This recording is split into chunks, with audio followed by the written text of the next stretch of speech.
See, usually video games spread a wide net, but are rarely knee-deep in its underlying fundamentals, in its philosophical and psychological underpinnings, painting either too black or too white of a brush to create a narrative that is ultimately devoid of any semblance of reality, its characters no different than a Saturday morning cartoon. In truth, we are all complex beings motivated by a variety of impulses at any given moment.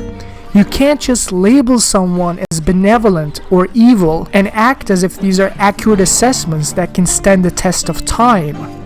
We're constantly making new decisions and living with their consequences.